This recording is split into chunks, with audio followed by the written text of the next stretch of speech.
Hi, and thank you for joining us for the third session in a series of presentations on the design code for the future of St. Raph's. A design code is a document that describes the key design principles in a simple, concise, and mainly graphic format. It translates residents' design preferences into a code for architects and designers to use. During June, the design team have been holding weekly co-design workshops online with the Residents Board, St. Raph's Voice. The workshops included presentations and discussions on three topics: public realm, homes, and community. In this presentation, we'll be focusing on community facilities. We'll be looking at the spaces available for the community to use, to gather, to work, to play, and to exercise. In the live workshop sessions with St. Raph's Voice, there was an opportunity for the members to provide their opinions on each topic. We would also like to hear your thoughts and would appreciate any feedback you can give us, either via the online form or in the hard copy booklet you have received in the post. More copies are available at Henderson House. This presentation follows largely the same format as before. We will walk through a few approaches to provide community facilities and some examples of well-designed ones. We will start by looking at some of the existing community spaces on St. Raph's, some of the challenges and assets, and how we can create opportunities with these. St. Raph's has a range of community spaces, but there is a lack of multi-use flexible facilities. There is Henderson House, the local shops, the nursery, the edible garden, the church, the living room, the children's centre, the cage, and the mosque. There are issues with maintenance and access to these places, and issues with safety and security around the estate, which impacts people being able to use these spaces. There is a strong sense of community at St. Raph's due to the fact a lot of you have lived here for a long time and have formed really strong bonds, so this is something that we can really build upon. At previous events over the last year, the community has shared their views on community spaces. Residents have noted that there is a lack of community space, play areas, and local amenities like shops.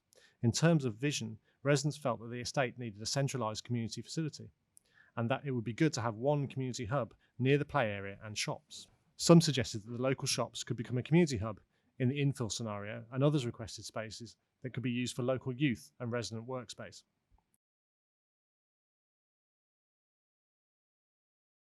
At the public exhibition in March 2020, over 40% of residents indicated that community facilities are in their top 5 priorities for the future of St. Raph's estate. Residents felt there's a need for more multifunctional community and leisure spaces for flexible use for people of all ages. Better lighting and CCTV cameras, space for social enterprise, co-working spaces, and local shops. A community hub can be approached in several different ways, depending on whether infill or redevelopment is chosen. Approach 1 and 2 are possible in the infill scenario and show refurbishment and extension of existing spaces for community use. It is possible to combine several uses together to make spaces safer and more financially sustainable. Approach 3 and 4 are for the redevelopment scenario and propose either one large purpose-built space in a central location on the estate with a range of spaces for different uses. This approach also focuses on bringing activities and groups together to shared spaces and facilities to make community space more efficient, safer, and economically stable. Or a series of smaller individual purpose-built spaces in a central location on the estate with a single function on each. This approach also looks at organising separate community spaces around and next to one open space. This page shows 3 examples for each approach. Feel free to pause the video and take a closer look. The first project is an example of extension and refurbishment. Grand Junction in Paddington by Dow Jones Architects is an extension and refurbishment of an existing church. The plan and images show what those spaces might be used for. The breakdown of areas also shows the support spaces the community spaces will need. The new build TNG Youth and Community Centre in Lewisham, designed by architects RCKA, is a good example that shows a wider opportunity presented by combining different uses together. Interestingly, it's not just the dedicated spaces within the building, such as the cafe and kitchen, that are useful, but the design of the circulation spaces and common spaces around the building provides opportunities for events and function spaces that bring the building to life. It's also a good example of the benefits of combining an outdoor sports space with a community centre. This allows the sports pitch to be managed, maintained, and accessible to all. This page looks at combining different uses. For now, we are keeping it quite open whether that is in separate spaces or in one building, but they should be in one central location. This helps strengthen the connection between the uses and different communities within the St. Raph's estate and helps foster a sense of community, ownership, and identity. We put some uses in 6 separate categories, and we can look at how these uses can work together and which ones will work best on the estate. All the uses are based around a community hall and cafe. The cafe could just be somewhere to get a cup of coffee or tea, or something that could provide a revenue stream for the community centre. Category 1 is education and community. The centre could provide a space for the homework club, which currently uses Henderson House, or adult education programmes, or space for religious groups to gather. Category 2 is health and community, and it could incorporate the nursery and childcare spaces and possibly combine this with a healthcare facility that focuses on community elderly care. Category 3 is leisure and community. This one could include gym and fitness spaces with multi-use youth club acting as a flexible space and accommodate charitable organisations also. Category 4 is work and community. This could include meeting spaces and co-working spaces with shared printing facilities.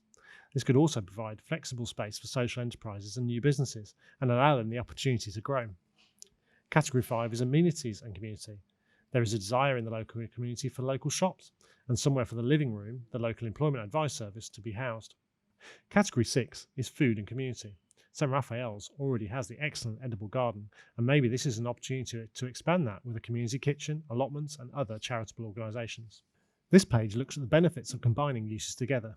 Sharing an entrance and reception allows for better security and cheaper running costs. Sharing support spaces such as kitchens, toilets and storage allows more efficient and cost-effective spaces that can be bigger and easier to maintain as a result. Flexible and different size spaces can accommodate lots of different uses and when they are used for more of the time, which makes them more sustainable. Here we discuss materials and quality. High quality. We want the spaces to be as high quality as possible, using warm and welcoming materials that are sustainable. Sustainable both in terms of long lasting and for the environment. Community spaces should be high quality, whether it's refurbishment or new. Robust and durable. Buildings should be easy to maintain and have long lasting materials. Flexible and adaptable. The spaces should be bright, clean, multifunctional, welcoming and inclusive. Flexible, adaptable and in some instances be used for a variety of different uses. The community centre should respond to their setting. This is something we want to carry forward in either redevelopment and infill through the connection to nature and green spaces and design throughout the estate. The community spaces should respond to and take advantage of the park. Residents are very keen that sustainability is high on the agenda. This page looks at different types of sustainability. These different types of sustainability will work together to make a successful and sustainable community centre. Thank you for listening to this presentation on community facilities for the design code. We would really appreciate your feedback. Then there are several ways to do this. You can fill in the form in the booklet or online, and you can also contact your residence board, St Raph's Voice. Any questions you have, please contact the project team through the details on this page. Thank you again, and we hope to see you soon.